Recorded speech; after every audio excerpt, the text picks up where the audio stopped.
जी अस्सलाम वालेकुम। आज का जो लेक्चर है हमारा बेसिकली वो बेस कर रहा है मार्केट स्ट्रक्चर के ऊपर। ठीक है, तो मार्केट स्ट्रक्चर बेसिकली आप क्लासिफिकेशन होती है आपकी कि आप ये बताना चाहते हैं। बेसिकली आप ये बताना चाहते हैं इसमें कि जो है इकोनॉमिक्स में आपके पास as per characteristics of market के आपके पास किस किस तरीके की मार्केट हो सकती हैं जिसमें कोई भी प्रोड्यूसर जो है किस तरीके से प्रॉफिट को अर्न कर सकता है और कॉस्ट को मिनिमाइज कर सकता है। ठीक है, और क्या प्रॉफिट कंडीशंस होती हैं। ठीक है, लाइक जहाँ पे कुछ आपकी एंट्री एग्जिट के बैरियर्स होते हैं या जहाँ पे आपके पास कोई बैरियर्स नहीं होते। इन बेसिस के ऊपर आप बेसिकली बता रहे होते हैं कि कौन सी जो है किस स्ट्रक्चर में लाई करेगी, और वो डिफरेंट कैटेगरीज आपके पास होती हैं। ठीक है, तो सबसे पहले आपके पास जो हम डिस्कस करते हैं वो आपके पास है परफेक्ट कंपटीशन। अच्छा, ये आपके पास एक चार्ट बना हुआ है जिसमें आपको नज़र आ रहा है मार्केट स्ट्रक्चर का कि किस स्टेप से आपके पास स्टार्ट होती है। सबसे पहले आपके पास परफेक्ट कंपटीशन है। ठीक है, जिसमें आपके पास एक आइडियल कंडीशन है जहाँ पे आपके पास एक समझें कि जो है सबसे ज़्यादा कॉम्पिटिटिव मार्केट आपके पास ये होती है परफेक्ट कंपटीशन। ठीक है, फिर उसके बाद मोनोपोलिस्टिक होती है, देन उसके बाद आपके पास ओलिगोपोली होती है, देन आपके पास मोनोपोली होता है। अच्छा, जितना आप अपवर्ड टू डाउनवर्ड आएंगे उतना कंपटीशन आपके पास कम होगा अमंग फर्म्स, और जितना आप जो है डाउनवर्ड टू अपवर्ड जाएंगे उतना आपके पास जो है कंपटीशन बढ़ता है अमंग द फर्म्स। ठीक है, अब आपके पास देखें परफेक्ट कंपटीशन क्या है आपके पास।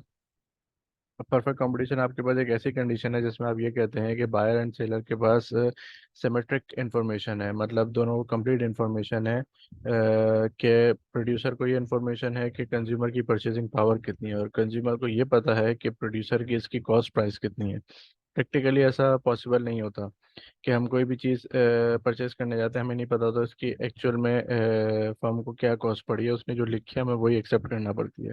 इसी तरीके से जो फर्म सेल आउट कर रही होती है मार्केट में चीज़ें, मार्केट से फीडबैक लेके, लेट्स से कि कोई भी कोल्ड ड्रिंक की अगर हम बात करते हैं, अगर 90 रुपीज़ या 120 रुपीज़ की सेल आउट हो रही है तो उसको नहीं पता कि कंज्यूमर इस प्रोडक्ट के कितने प्राइस पे कर सकता है। तो ये इनकम्प्लीट इन्फॉर्मेशन होती है, लेकिन इसमें हम कहते हैं कि सिमेट्रिक या कंप्लीट इन्फॉर्मेशन आपके पास होती है, जिसकी बेसिस पे फिर आप ये कहते हैं कि दोनों जो है प्राइस सेटर नहीं हो सकते। क्यों? क्योंकि दोनों को पता है कि जो है कंप्लीट इन्फॉर्मेशन है, तो वो ना फर्म अपने हिसाब से प्राइस सेट कर सकती है, ना ही कंज्यूमर अपने हिसाब से बार्गेन कर सकता है। एक चीज़, दूसरी चीज़ ये कि जो है जब आपके पास इतनी कंप्लीट इन्फॉर्मेशन है तो फिर आप इसमें एक अजम्पशन आपके पास ये आती है कि आपके पास जो नंबर ऑफ सेलर्स हैं और नंबर ऑफ बायर्स हैं वो इनफाइनाइट है, कि आप उसको जो है इतने ज़्यादा हैं कि आप इजीली जो है अगर कोई फर्म जो है उसके प्राइसेस सेट करना चाहे तो नहीं कर सकती, क्योंकि उसको पता है कि competitive मार्केट में हूँ मैं। तो मेरे अगर मैं कोई प्रोडक्ट की प्राइस 30 रुपीज़ है और उसको मैं 32 रुपीज़ में बेचना चाह रहा हूँ, 35 में बेचना चाह रहा हूँ, क्योंकि प्रोड्यूसर तो चाहता है कि वो ज़्यादा प्रॉफिट अर्न करे, लेकिन ऐसा मुमकिन नहीं होता। क्यों? क्योंकि जो है अगर वो 35 की बेचेगा तो डेफिनेटली जो इनफाइनाइट बायर्स में से कोई बायर आएगा और कंप्लीट इन्फॉर्मेशन उसको है तो वो डेफिनेटली किसी और फर्म के पास चला जाएगा उस प्रोडक्ट को खरीदने के लिए। सेकंड, उसके बाद ये भी एक नुकसान होता है फर्म्स को कि आपके पास होमोजीनियस प्रोडक्ट है। जब आपके पास होमोजीनियस प्रोडक्ट है जिसमें ज़रा सा भी स्लाइटली डिफरेंस नहीं है तो इसका मतलब क्या है कि आपके पास परफेक्ट सब्स्टिट्यूट है। जब आपके पास परफेक्ट सब्स्टिट्यूट मौजूद होगा तो डेफिनेटली आप तब भी कोई भी फर्म जो है उसके प्राइसेस सेट नहीं कर सकती। ठीक, फिर उसके बाद जब आप इसकी फर्दर कैरेक्टरिस्टिक्स में जाते हैं तो उसमें एक कैरेक्टरिस्टिक्स आती है कि आपके पास कोई एंट्री एग्जिट बैरियर नहीं होता। कंपिटेटिव मार्केट में अगर आपने बिजनेस करना है तो आपके पास पैसा होना चाहिए, आप मार्केट में एंटर हो, इन्वेस्ट करें, और जो है जो मार्केट रेट चल रहा है प्रोडक्ट्स का आपकी, उस हिसाब से आपको अपनी जो है प्रोडक्ट सेल आउट करनी है उसी प्राइस के उसी प्राइसेस के ऊपर। वरना अगर आप उस प्राइसेस से हट के जो है प्राइसेस चलाएंगे तो डेफिनेटली आप एग्जिस्ट नहीं कर पाएंगे। हाँ, अब रही बात ये कि जो है जो मार्केट में प्राइस है उसी हिसाब से आपने अपनी कॉस्ट को जो है या प्रॉफिट को देखना है। अब आप उसमें ये नहीं कर सकते कि जो है अपने हिसाब से प्राइसेस आप सेट करें। अगर आपकी कॉस्ट ज़्यादा आ रही है तो आप कहें यार मैं तो नहीं बेच सकता 30 रुपए की, तो आप मार्केट में एग्जिस्ट ही नहीं कर पाएंगे। ठीक है, तो ये एक इसमें मसला आता है। तो ये इसकी कुछ करेक्टरिस्टिक्स हैं, ठीक है, बेसिक सी करेक्टरिस्टिक्स हैं इसकी। फिर उसके बाद आप कहते हैं मोनोपोलिस्टिक कंपटीशन आपके पास क्या होता है, जिसमें आपके पास समझें कि इनफाइनाइट तो नहीं, लेकिन आपके पास मैनी बायर्स, आपके पास सॉरी इनफाइनाइट बायर्स और मैनी सेलर्स आपके पास मौजूद होते हैं। सेकंड आपके पास इसमें कि आप जैसे परफेक्ट कंपटीशन में कहते हैं कि होमोजीनियस प्रोडक्ट है, तो यहाँ पे होमोजीनियस प्रोडक्ट नहीं होती, बल्कि इसमें प्रोडक्ट डिफरेंशिएशन होती है कि लाइक ऑटोमोबाइल्स हैं। अब आपके पास सुजुकी है, होंडा है, टोयोटा है, ठीक है, सब बेच तो गाड़ियाँ ही रहे हैं, लेकिन स्लाइटली डिफरेंस है। ठीक है, वो जो डिफरेंस है वो प्रोडक्ट डिफरेंशिएशन है। ठीक है, डिटर्जेंट्स हैं, कुकिंग ऑयल्स हैं, ठीक है, ये सारी चीज़ें क्या हैं, ये वो सारी एग्जांपल्स हैं मोनोपोलिस्टिक की, जिसमें आपके पास प्रोडक्ट तो सेम है, नेचर तो सेम है, लेकिन उसमें कुछ ना कुछ डिफरेंशिएशन है। ठीक है, तो वो प्रोडक्ट डिफरेंशिएशन चाहे पैकिंग की हो, चाहे उसकी क्वालिटी की हो, ठीक है, तो वो उससे उसकी कुछ ना कुछ मार्केट पावर जनरेट करता है। लेट्स से कि जो है पेप्सी और कोक में स्लाइटली डिफरेंस है, ठीक है, प्रोडक्ट सेम है। फिर सर्फ एक्सेल एंड ब्राइट में आपके पास स्लाइटली डिफरेंस है, तो वो आपके पास जहाँ पे भी डिफरेंस ज़रा सा आ जाता है, तो उसकी एक लॉयल्टी आ जाती है कि जो है उसके कस्टमर उससे लॉयल होते हैं। जब लॉयल होते हैं तो वहाँ पे एक आप डिस्क्रिमिनेशन कर सकते हैं, या आप मार्केट पावर जनरेट कर सकते हैं अपनी। ठीक है। अच्छा, इसमें परफेक्ट इंफॉर्मेशन नहीं होती दोनों को।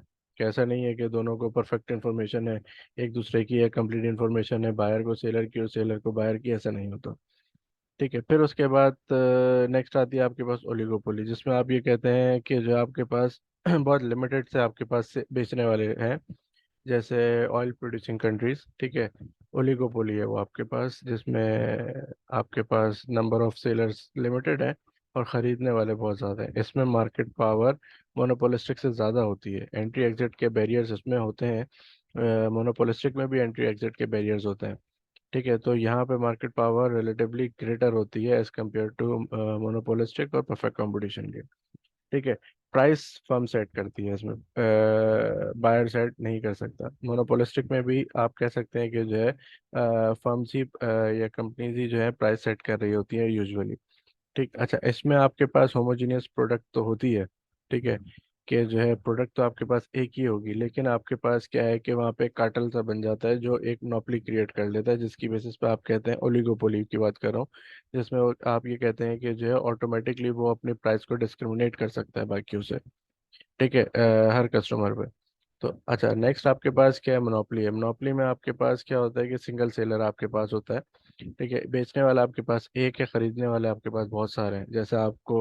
अच्छा, मोनोपोली में आपके पास ऐसा ज़रूरी नहीं कि आपकी बहुत बड़ी इन्वेस्टमेंट होगी तो ही आप जो है मोनोपोली में आएंगे। जब आप कहते हैं कि बहुत बड़ी इन्वेस्टमेंट की अगर आप बात करते हैं, तो नेशनल मोनोपोली की बात होती है, जैसे स्टेट ओन एंटरप्राइजेज जो होती हैं, जैसे आपकी वाटर बोर्ड है, ठीक है, के इलेक्ट्रिक थी, लेकिन है तो के इलेक्ट्रिक ही। अगर रेलवे आपके पास है, ठीक है, अगर पीआईए सिर्फ होता, पीआईए आपके पास है, तो ये आपके पास जो है ये क्या है, स्टेट ओन जो इंटरप्राइजेज अक्सर होती हैं, ये आपके पास मोनोपोली में होती है, नेशनल मोनोपोली कहलाती है आपके पास, जिसमें जिसका ऑल्टरनेट ही नहीं है आपके पास। ठीक है, तो जब मोनोपोली आपके पास होती है तो वहाँ पे ऑटोमेटिकली आपके पास क्या होता है कि वहाँ पे एक मार्केट पावर सबसे ज़्यादा होती है मोनोपोलिस्ट के पास। वो जितना प्राइस चाहे डिस्क्रिमिनेट कर सकते हैं और उतना प्रॉफिट कमा सकते हैं। ठीक है, तो सबसे ज़्यादा आपके पास समझे कि जो प्रॉफिट डिस्क्रिमिनेट करने की पावर जो है मोनोपोलिस्ट के पास होती है, और सबसे कम परफेक्ट कंपटीशन के पास होती है।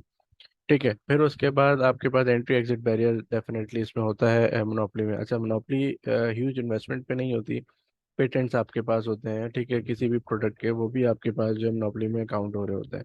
ठीक है, लेट्स से कि जो है कोई ऐसी प्रोडक्ट है, लेट्स सपोज बायोफ्यूल है, ठीक है, जो एथनॉल और पेट्रोल से मिलके अगर आप एक बायोफ्यूल बनाते हैं और उसका वेस्ट, ठीक है, जो उसका रॉ मटेरियल है जिससे इथेनॉल बनेगा, वो लेट सपोज एक शख्स के पास है, वो उस रॉ मटेरियल के बगैर इथेनॉल नहीं बन सकता, तो डेफिनेटली उसका मतलब क्या है कि वो फाइनल प्रोडक्ट जो बायो प्रोडक्ट बननी है, उसका जो रॉ मटेरियल है वो एक शख्स के या एक कंपनी के पास है, तो उसकी मोनोपोली है वहाँ पे।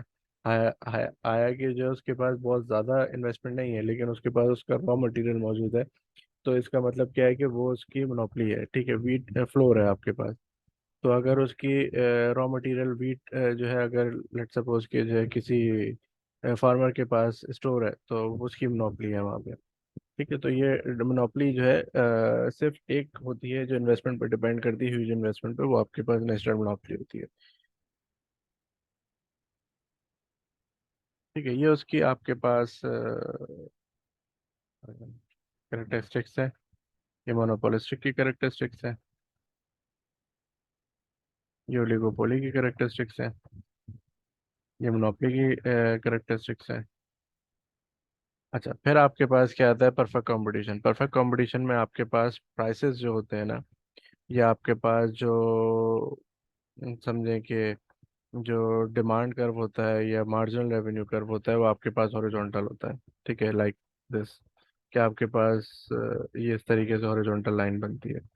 ठीक है, अब ये आपके पास एक परफेक्ट कॉम्पिटिटिव मार्केट का डिमांड कर्व है और एक ये सप्लाई कर्व है। ठीक है, ये आपके पास कैसे निकलेगा? ये आपके पास एक डिमांड इक्वेशन आपके पास यहाँ पे गिवन है, मेरे ख्याल से नेक्स्ट स्लाइड में गिवन है, ये गिवन है आपके पास। ठीक है, ये डिमांड इक्वेशन है आपके पास, मैं इसको ज़रा हाईलाइट कर लूँ। ये आपके पास डिमांड इक्वेशन है। ठीक, कैसे पता चला? क्योंकि Q D is a function of -p, 5p। ठीक है, और ये आपके पास सप्लाई का है, और कैसे पता चला? क्योंकि इसमें 175 प्लस 5p है, तो ये सप्लाई पॉजिटिव बनता है तो ये पॉजिटिव स्लोप है, ये नेगेटिव बनता है तो ये नेगेटिव स्लोप है। देन हमने क्या करा कि हमने इक्विलिब्रियम प्राइसेस निकाले। इक्विलिब्रियम प्राइसेस आपके पास निकले, इक्वलाइज करके डिमांड एंड सप्लाई को, वो 45 निकली। अब इस 45 को मैंने सब्सटीट्यूट करा डिमांड में, तो निकली 400, और सप्लाई में करा तो भी निकली 400। ठीक है, अब जब ये दोनों 400 निकल आई, तो इस ग्राफ को अगर मैं पीछे देखता हूँ इसी नंबर्स को, तो मेरे पास कुछ इस तरीके से निकलता है कि आपके पास डिफरेंट प्राइसेस आप रख के देख लें तो डिमांड एंड सप्लाई के आपके पास इक्वेशन से पॉइंट्स निकल आएंगे, और ये आपके पास इक्विलिब्रियम है जो 400 है, और आपके पास प्राइस 45 है। अब हमने कहा था कि ना प्रोड्यूसर ना ही कंज्यूमर प्राइस सेट नहीं कर सकता। प्राइस जो है मार्केट मैकेनिज्म, यानी डिमांड एंड सप्लाई मैच करेंगे। इसका मतलब क्या है कि अगर यहाँ पे प्राइसेस हायर हो जाएंगे, तो इसका मतलब क्या है कि एक्सेस सप्लाई है, डाउनवर्ड प्रेशर आएगा आपके पास प्राइसेस के ऊपर, और ऑटोमेटिकली आपके पास इक्वलाइज हो जाएंगे। लेट्स से कि आपके पास 25 हो जाते हैं, इसका मतलब क्या है? शॉर्टेज है, एक्सेस डिमांड हो गई आपके पास। तो जब शॉर्टेज है तो उसका मतलब क्या है कि प्राइसेस पे अपवर्ड प्रेशर होगा, देन इक्वलाइज हो जाएंगे, और इसी बेसिस पे हम कहते हैं कि आपके पास डिमांड कर्व या आपके पास प्राइसेस हॉरिजॉन्टल होते हैं इन परफेक्ट कॉम्पिटिटिव मार्केट, और यही आपके पास मार्जिनल रेवेन्यू भी होता है इन परफेक्ट कॉम्पिटिटिव मार्केट। अच्छा, ये कैसे होगा? एक तरीका और है इसको देखने का। वो आपके पास क्या है बेसिकली?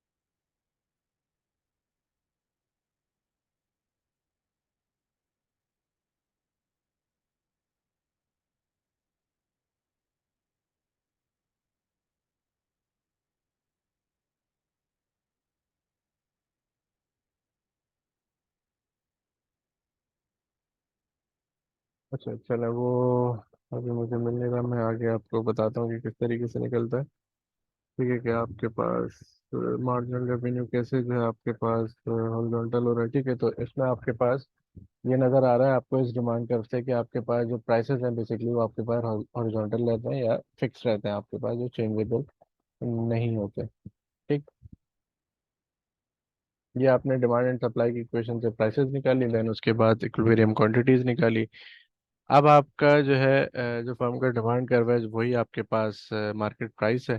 ठीक है, और वही आपका मार्जिनल रेवेन्यू जो आपने पीछे देख लिया। अच्छा, नॉर्मली हम जब सप्लाई कर्व पढ़ते हैं, तो सप्लाई कर्व आपके पास जब आप देखते हैं कि सप्लाई या कॉस्ट कर्व्स पढ़ते हैं, या आपके पास short run average cost curve आई। ठीक है, ये आपके पास short run average variable cost आई। ठीक है, ये आपके पास मार्जिनल कॉस्ट आई। ठीक है, अब हमें पता है कि ये रिलेशन के मार्जिनल पहले डिक्लाइन होती है तो एवरेज दोनों डिक्लाइनिंग पे होती हैं, मार्जिनल अपने लीस्ट पर आती है तो उस वक्त जो है दोनों एवरेजेस जो है अपने डिक्लाइनिंग पर होती हैं, देन मार्जिन जब इंक्रीज होना शुरू होती है, और जब एवरेज वेरिएबल को कट करती है वो उसका लीस्ट होता है, एवरेज कॉस्ट को कट करती है वो उसका लीस्ट होता है। देन उसके बाद जब मार्जिन फर्दर इंक्रीज होती है तो दोनों एवरेजेस भी इंक्रीज होना शुरू हो जाते हैं, ये तो हमें पता ही है। लेकिन बात यह है कि अगर आपके पास एक पॉइंट ऐसा आता है, या आपके पास जो फर्म की सप्लाई जनरेट होती है वो बेसिकली कहाँ से जनरेट होती है, कि अगर एवरेज कॉस्ट तक आपके पास प्राइसेस होते हैं, लेट सपोज कि मैं कहता हूँ कि एक परफेक्ट कॉम्पिटिटिव मार्केट में अगर आपके पास ये प्राइसेस हैं, ठीक है, तो इसका मतलब क्या है कि ये वो पॉइंट है जहाँ पे आपके पास एवरेज कॉस्ट आपकी कवर हो रही है, ठीक है। या आप ये कह सकते हैं कि आपके पास जो ये जो डिस्टेंस है, ठीक है, ये आपके पास एवरेज फिक्स कॉस्ट का डिफरेंस है। ठीक है, आपको ये पता है कि एवरेज कॉस्ट और एवरेज वेरिएबल कॉस्ट के दरमियान ये आपके पास जो डिस्टेंस आता है ये एवरेज फिक्स कॉस्ट का डिफरेंस आता है। तो या इस पॉइंट के ऊपर ये जो आपके पास पॉइंट है, पॉइंट ई, ठीक है, इस पॉइंट पे अगर फर्म आउटपुट प्रोड्यूस कर रही है तो हम कह देते हैं ठीक है कि यहाँ पे आपके पास एवरेज फिक्स कॉस्ट तो एटलीस्ट आपकी कवर हो रही है। लेकिन अगर आपके पास prices, let suppose market prices इस पॉइंट तक आ जाएं जो कि आपके पास है पॉइंट के, ठीक है, तो इसका मतलब क्या है कि ये वो पॉइंट है जहाँ पे आपकी एवरेज फिक्स कॉस्ट भी कवर नहीं हो रही है, एवरेज वेरिएबल कॉस्ट के बराबर आपकी प्राइसेस आ गई हैं। दैट मीन्स कि ये वो लीस्ट पॉइंट है। इससे अगर नीचे प्राइसेस आपके पास जाएंगी तो हम अपनी प्राइसेस को या अपनी सप्लाई को बर्दाश्त नहीं कर पाएगा। ठीक है, तो इसका मतलब क्या है कि इससे अबव अगर आपके पास प्राइसेस रहती हैं तो ये सप्लाई ये आपके पास होगी, ये जो मार्जिनल कॉस्ट है बेसिकली आपकी सप्लाई कर्व बन जाती है। तो इसका ये अभी आगे आपको जाके समझ में आएगा कि कैसे होगा ये। ठीक है, तो इन शॉर्ट कहने का मकसद ये है कि आपके पास मार्जिनल कॉस्ट या जो फर्म की सप्लाई कर्व है वो बेसिकली आपकी मार्जिनल कॉस्ट होती है। और वो मार्जिनल कॉस्ट सप्लाई कर्व कब बनती है, जब आपके पास मार्जिनल कॉस्ट कट करती है एवरेज वेरिएबल को। उसके ऊपर से जितनी भी आपके पास मार्जिनल कॉस्ट होती है वो बेसिकली सप्लाई कर्व होती है, उसके नीचे से सप्लाई कर्व वो नहीं होगी। ठीक है, ये लॉजिक आपको अभी आगे जाके समझ में आएगी कैसे होता है ये सारा काम। ठीक है, तो ये इन्होंने बता दिया इसमें। देन उसके बाद ये कह रहे हैं कि अच्छा, ये where marginal cost is greater than average variable cost. ये मैंने भी अभी आपको बताया कि जब तक आपके पास मार्जिनल कॉस्ट ग्रेटर नहीं होगी एवरेज वेरिएबल कॉस्ट के, तब तक आपकी वो सप्लाई कर नहीं बनेगी। अच्छा, ये आपके पास एक ऑप्टिमम पॉइंट या प्रॉफिट मैक्सिमाइजेशन कंडीशन है, किसकी, परफेक्ट कंपटीशन की। देखें, प्रॉफिट मैक्सिमाइजेशन कंडीशन आपके पास क्या होती है, प्रॉफिट, ये pi is the profit sign, profit maximization M R is equals to marginal cost. ये किसी भी मार्केट में आप पढ़ेंगे ये आपके पास सेम रहेगा। ठीक है, बस मार्जिनल रेवेन्यू का और एवरेज रेवेन्यू का जो शेप है वो डिफरेंट होता है परफेक्ट कंपटीशन और अदर मार्केट्स में। ठीक है, वरना अदरवाइज आपके पास सब चीज़ें सेम होती हैं आपकी। अच्छा, ये आपके पास सबसे पहले आपने आइडेंटिफाई करना होता है कि मार्जिनल रेवेन्यू और मार्जिनल कॉस्ट, ऑप्टिमम क्वांटिटी आपके पास कितनी है जो आप प्रोड्यूस कर रहे हैं। ठीक है, वो आपके पास है पॉइंट ई। कैसे पता चला कि ये वो पॉइंट है जहाँ पे आपकी मार्जिनल कॉस्ट कट कर रही है आपके मार्जिनल रेवेन्यू की। Horizontal line is the marginal revenue curve of perfect competitive market, और ये आपके पास मार्जिनल कॉस्ट जहाँ पे कट कर रही है आपके पास पॉइंट ई। इस पे आपने कहा कि आपका प्रॉफिट मैक्सिमाइजेशन पॉइंट है या ऑप्टिमम पॉइंट है। ठीक है, इस पॉइंट पे आपने जब क्वांटिटी मार्क करी वो आपके पास निकली 4। ठीक है, अब इस क्वांटिटी के ऊपर आपने ये क्वांटिटी तो फाइंड आउट कर ली, अब आपको ये फाइंड आउट करना है कि आपने आया कि इस क्वांटिटी के ऊपर प्रॉफिट कमाया भी है या नहीं कमाया है। ठीक है, तो अब आपके पास यहाँ पे एक एवरेज कॉस्ट कर्व गिवन है जो कि शॉर्ट रन का एवरेज कॉस्ट कर्व कर्व है। ठीक, अब आपके पास ये जो मार्जिनल रेवेन्यू होता है हॉरिजॉन्टल, यही आपके पास एवरेज रेवेन्यू भी होता है इन परफेक्ट कॉम्पिटेटिव मार्केट, जो कि आपके लिए बड़ी आसानी हो जाती है फिर। अब हम ये कहते हैं इसमें कि जब आपके पास एवरेज कॉस्ट आ गई, ठीक है, एवरेज रेवेन्यू आ गया, अब आप पहले निकालें एवरेज प्रॉफिट कितना होगा। एवरेज प्रॉफिट आपके पास definitely average revenue minus average cost होगी, तो एवरेज रेवेन्यू को माइनस करें एवरेज कॉस्ट से। अब यहाँ पे या तो नंबर जो आपके पास, ठीक है, तो आप निकाल लेंगे। प्राइस गिवन है आपके पास 45, अगर आपके पास कॉस्ट कर्व गिवन है, लेट सपोज टोटल कॉस्ट की इक्वेशन गिवन है, ठीक है, उसको आप डिवाइड कराएं क्वांटिटी से, ठीक है, देन आपके पास एवरेज कॉस्ट कर्व बन जाएगी। उस एवरेज कॉस्ट, लेट सपोज मैं कहता हूँ कि 45 माइनस, सॉरी, या प्लस 2Q निकलती है, ठीक है। और Q आपके पास कितना है, 4, ठीक है। तो आपने कहा, सपोज है, हाँ, ये 45 plus 2Q, Q is a 4, तो 8 हो गया, 8 और 45 आपके पास हो गया 53। और आपके पास जो एवरेज रेवेन्यू है वो आपके पास 45 है, ठीक है। दैट मीन्स कि average revenue is less than average cost, तो आपने कहा कि एवरेज लॉस हो गया, ठीक है। क्लियर हो गई यहाँ तक तो बात। ये तो मैथमेटिक्स है, ये निकाल लेंगे आप।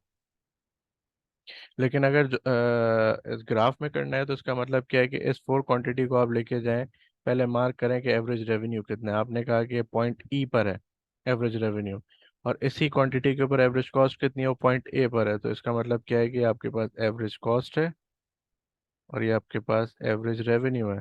तो एवरेज रेवेन्यू का वर्टिकल डिस्टेंस ग्रेटर है, जो आपके पास 45 आ रही है, और ए पॉइंट पे जो कॉस्ट आ रही है वो 35 आ रही है। तो इसका मतलब क्या है कि ये जो डिस्टेंस है आपके पास between point A to point E, that is average profit, ठीक है। ये एवरेज प्रॉफिट है, पर यूनिट प्रॉफिट है। और आपको पता है कि एवरेज प्रॉफिट को अगर मैं क्वांटिटी से मल्टीप्लाई करा दूं तो एवरेज चेंज हो जाता है कि इसमें टोटल में। तो क्वांटिटी को मल्टीप्लाई कराने का मतलब क्या है कि इस हॉरिजॉन्टल डिस्टेंस को मल्टीप्लाई करा दूं इस वर्टिकल से। जब इस हॉरिजॉन्टल को वर्टिकल से मल्टीप्लाई कराया तो इसका मतलब क्या है कि 10 इंटू 4 इज इक्वल्स टू 40, ठीक है। और रीजन कैसे आइडेंटिफाई होगा, जब आपने कहा कि ये हॉरिजॉन्टल, ये वर्टिकल, और इस रेक्टेंगल को मैंने मिला दिया, मतलब point B, point C, point E and point A, that is profit. तो इसका मतलब क्या है कि आपके पास प्रॉफिट की कंडीशन है, जहाँ पे आप ये कह रहे हैं कि आपके पास जब आपने मार्जिनल रेवेन्यू मार्जिनल कॉस्ट बराबर करे तो वो आपके पास 4 यूनिट था, और इस 4 यूनिट के ऊपर आपको 40 यूनिट का टोटल प्रॉफिट हो रहा है, ठीक है। क्लियर हो गई। अब इसी पॉइंट पे अगर आप ये कहते हैं कि एक पॉइंट ऐसा आता है, ये इस कंडीशन के बाद, ये तो प्रॉफिट की कंडीशन थी ऊपर वाली, अब मैं अगर कहता हूँ कि नीचे वाला ग्राफ जिसमें आपके पास प्राइसेस अब आपकी, या मार्जिनल रेवेन्यू आपका डिक्लाइन हो गया, ठीक है। अच्छा, इसमें देखें, ये आपके पास जो कॉस्ट है, मार्जिनल कॉस्ट है, वो आपके पास बोल्ड हुई हुई है, कहाँ से, जब आपके पास एवरेज वेरिएबल कॉस्ट ड्रॉ हो गई है उसके बाद से, ठीक है। अब प्राइसेस आपके पास ये आ गई हैं 25 इसमें। अगर प्राइसेस 25 हैं तो अब आपने आउटपुट निकाला कि आपका आउटपुट कितना ऑप्टिमम है। तो आपने कहा पॉइंट ई प्राइम आपके पास ऑप्टिमम आउटपुट है, या ऑप्टिमम पॉइंट है, जहाँ पे आपको प्रॉफिट मैक्सिमाइजेशन होना चाहिए, जो आप कह रहे हैं कि मार्जिनल रेवेन्यू बराबर होगा मार्जिनल कॉस्ट के, ठीक है। वो आपने कहा कि 3 यूनिट्स है। अब इस 3 यूनिट्स के ऊपर आपने ये फाइंड आउट करना है कि आया कि प्रॉफिट हुआ कि लॉस हुआ, ठीक है। तो अब आपने कहा कि सबसे पहले फाइंड आउट करेंगे भाई एवरेज कॉस्ट कितनी आ रही है, और आपके पास इस पॉइंट पे जो एवरेज रेवेन्यू है वो आपके पास है बेसिकली 25, क्योंकि आपको पता है कि प्राइसेस बराबर है आपके पास एवरेज रेवेन्यू के, तो आपके पास 25 है। अब कॉस्ट कितनी आ रही है, अब आपने कहा कि जब उसको कॉस्ट तक पॉइंट को लेके गए तो वो आपके पास आ रही है average cost is equals to 35। तो आपके पास 35 का मतलब ये है कि आपके पास जो एवरेज प्रॉफिट आया है वो आपके पास 10, सॉरी, एवरेज लॉस जो आया वो आपके पास बेसिकली आया है $10 का, ठीक है। मतलब $10 आप लॉस में। अब आप जब ट्राइंगल बनाएंगे कि एवरेज लॉस कितना हुआ, तो वो आपके पास कौन सा एरिया निकलेगा, वो आपके पास एरिया निकलेगा बिटवीन ई प्राइम एफ, ये आपके पास एवरेज लॉस है, ये क्वांटिटी से मल्टीप्लाई कराया, तो $10 पर यूनिट था और आप आउटपुट प्रोड्यूस कर रहे थे 3। तो इसका मतलब क्या है कि $30 का आपके पास आपको लॉस आया। और ये आपके पास रीजन बन गया point B to C prime, और सी प्राइम से आपके पास आ गया ई प्राइम। ठीक है, ये आपके पास हो गया रीजन, ये लॉस हो गया। लेकिन अब आपके पास क्या है कि क्या फर्म यहाँ पे अपने प्रोडक्शन को स्टॉप कर दे? नहीं, ऐसा नहीं हो सकता। क्यों नहीं हो सकता? क्योंकि हमें पता है कि ये जो रीजन आपके पास आता है between average cost to average variable cost, this is average fix cost. Average fix cost अगर आपके पास कवर हो रही है तो एटलीस्ट जो इनिशियल इन्वेस्टमेंट लगी हुई है वो तो ऑन एवरेज बेसिस पे कवर हो रही है ना, तो आप उसको कवर होने देंगे। आप ये कहेंगे जो मैं रॉ मटेरियल खरीद रहा हूँ उसी का लॉस है आपके पास, ठीक है। लेकिन एवरेज फिक्स कॉस्ट आपकी कवर अप हो रही है आहिस्ता आहिस्ता, जो कि लॉन्ग रन में आप उसको कवर अप कर लेंगे। ठीक है, यही एक नॉर्मली होता है आपके पास। अब हुआ क्या कि अगर इससे फर्दर आपके पास प्राइसेस डिक्लाइन हो जाते हैं और आपके पास आ जाते हैं 15,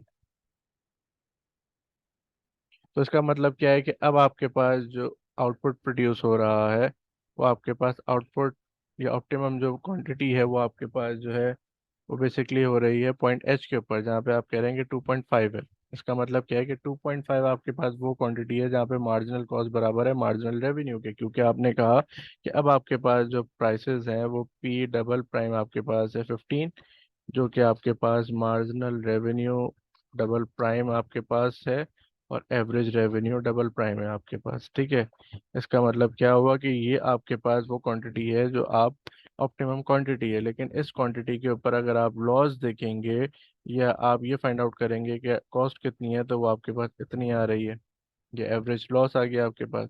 इसको जब आपने क्वांटिटी से मल्टीप्लाई कराया तो ये रेक्टेंगल अब आपके पास आ जाएगा बेसिकली लॉस का।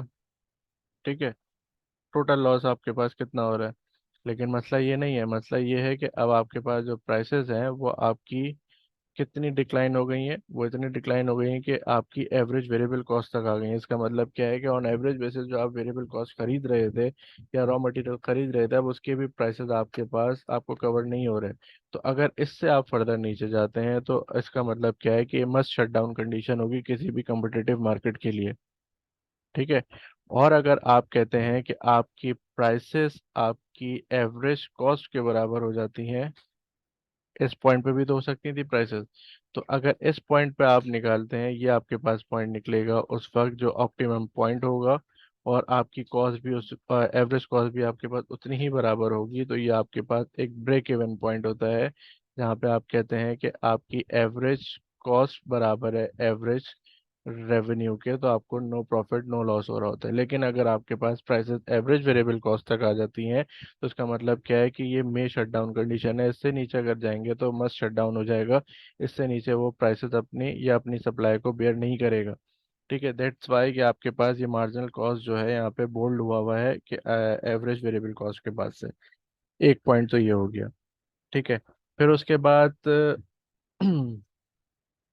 ये कंडीशन आपके समझ में आ गई, ब्रेक इवन क्या है, फिर आपके पास में शट डाउन कंडीशन कौन सी है और मस्ट शट डाउन कंडीशन कौन सी है। ठीक है, तो इसी के ऊपर आपके पास जो बेसिकली परफेक्ट कॉम्पिटिटिव मार्केट के जो है डिफरेंट प्रॉफिट और लॉस की कंडीशंस आपके पास बन रही होती हैं।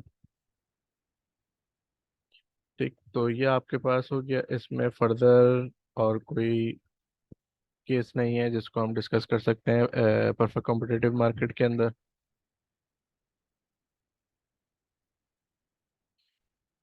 ठीक है जी। प्राइस आपके पास मार्जिनल कॉस्ट या आपके पास एवरेज कॉस्ट के बराबर होती है जब आप कोई भी शॉर्ट रन का इक्विलिब्रियम आपके पास निकलता है, लॉन्ग रन का जब आपके पास इक्विलिब्रियम निकलता है तब आपके पास तब भी आपके पास प्राइसेस बराबर होती है मार्जिनल कॉस्ट और एवरेज कॉस्ट के बराबर। इसका मतलब क्या है कि जब आप लॉन्ग रन के इक्विलिब्रियम पे जाएंगे, इसका मतलब क्या है कि शॉर्ट रन में जब आपको दिख रहा है कि प्रॉफिट है तो न्यू फर्म्स आपके पास एंटर हो रही होती हैं। जब न्यू फर्म आपके पास एंटर होती है तो सप्लाई आपके पास बढ़ना शुरू होती है। जब आपके पास सप्लाई बढ़ती है तो अल्टीमेटली होता क्या है लॉन्ग रन में कि आपका जो प्रॉफिट मार्जिन है वो रिड्यूस हो रहा होता है, वो इतना कम हो जाता है कि आप इस कंडीशन पे आ जाते हैं कि आपके पास प्राइसेस शॉर्ट रन की मार्जिनल कॉस्ट के बराबर और एवरेज कॉस्ट के बराबर होती है, और वो बराबर होती है आपके पास, मतलब ये वाला एक्सप्रेशन आपके पास बराबर होता है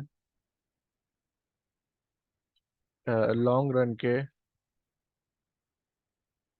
प्राइसेस, मार्जिनल कॉस्ट और एवरेज कॉस्ट। इसका मतलब क्या है कि चारों कॉस्ट आपके पास, शॉर्ट रन की मार्जिनल कॉस्ट और एवरेज कॉस्ट, और लॉन्ग रन की मार्जिनल और एवरेज कॉस्ट बराबर होती हैं प्राइसेस के। जब आप लॉन्ग रन का इक्विलिब्रियम लेने जा रहे होते हैं तो इसका मतलब क्या है कि वो आपके पास एक जीरो प्रॉफिट की कंडीशन होती है, क्योंकि आपको पता है कि अगर आपकी मार्ज प्राइसेस एवरेज कॉस्ट के बराबर हो जाए तो वो ब्रेक इवन है। ठीक है। और अगर ब्रेक इवन आपके पास शॉर्ट रन में है और लॉन्ग रन में भी अगर आप उसी पॉइंट पे प्रोड्यूस कर रहे हैं, क्यों? क्योंकि आपके पास न्यू फर्म्स आपके पास एंटर हुई हैं, और इतनी एंटर हुई हैं कि वो उसने कॉस्ट को आपकी, या प्राइसेस को आपकी, सॉरी, इतना रिड्यूस कर दिया कि वो आपकी एवरेज कॉस्ट और मार्जिनल कॉस्ट तक आ जाती हैं। तो दैट मीन्स कि आपके पास वो एक जीरो प्रॉफिट या जीरो इकोनॉमिक प्रॉफिट के बराबर आ जाती हैं। ठीक है जी, क्लियर हो गया? अच्छा, नेक्स्ट आपके पास क्या है इसमें? नेक्स्ट आपके पास ये इक्विलिब्रियम वो पॉइंट है। अब आप देख सकते हैं इसमें कि आपके पास ये एक long run marginal cost curve और long run average cost curve है। इसमें आप देखें कि ये आपके पास अपवर्ड स्लोपिंग भी है, लेकिन ये आपके पास जस्ट ये बता रहा है कि अगर बहुत सारी फर्म्स आपके पास एंटर होना शुरू हो जाती हैं तो वो ऑटोमेटिकली आपके पास जो मार्जिनल कॉस्ट कर्व जो आपके पास अपवर्ड स्लोपिंग है, और जो average cost curve long run की जो आपके पास इस तरीके से गिवन है, वो इंडस्ट्री की फिर आपके पास, इंडस्ट्री की आपके पास जो लॉन्ग रन मार्जिनल कॉस्ट है और एवरेज कॉस्ट है, वो आपके पास बेसिकली हॉरिजॉन्टल हो जाती है। क्यों? क्योंकि उसमें बहुत सारी फर्म्स या बहुत सारी न्यू फर्म्स जो एंटर हो जाती हैं, जिसकी बेसिस पे प्राइसेस इतने रिड्यूस आपके पास हो जाते हैं कि आपकी जो ये इक्विलिब्रियम पॉइंट है, इसमें आप कहते हैं कि आपकी short run marginal, short run average और आपकी लॉन्ग रन मार्जिनल और लॉन्ग रन एवरेज इक्वलाइज हो जाती है। ये आपके पास एक ऑप्टिमम आपकी प्रॉफिट मैक्सिमाइजेशन कंडीशन होती है। ठीक है। अच्छा, इसमें आपके पास पीछे एक ग्राफ में जो एक बात थी वो ये थी कि डेफिनेटली आपके पास प्रॉफिट आपको कब मिलेगा कि प्राइस जब आपके पास ग्रेटर देन होंगे एवरेज कॉस्ट के। ठीक है। जब भी आपके पास प्राइस ग्रेटर देन होंगे एवरेज कॉस्ट के, चाहे वो कोई भी आपके पास मार्केट स्ट्रक्चर हो, चाहे मोनोपोली हो, चाहे आपके पास परफेक्ट कंपटीशन हो, तभी आपके पास प्रॉफिट की कंडीशन होगी। अदरवाइज आपके पास अगर price greater than average variable होगा तो ये आपके पास लॉस की कंडीशन होगी। ठीक है। मतलब आप शटडाउन कंडीशन पे नहीं होंगे, लेकिन आपके पास लॉस हो रहा होगा इसमें। ठीक है। ये आपके पास ये पॉइंट था जो उस वक्त मुझे याद नहीं आ रहा था। ठीक है। तो ये एक पॉइंट आपका बनता है इस पर। ठीक है। तो हमने जो है बेसिकली शॉर्ट रन देख लिया, लॉन्ग रन देख लिया परफेक्ट कॉम्पिटिटिव मार्केट का। नेक्स्ट आपके पास जो है बेसिकली वो है कि ग्लोबल मार्केट में या ग्लोबल इकोनॉमी में आपके पास डिमांड एंड सप्लाई किस तरीके से आपके पास एक्सिस्ट करती है।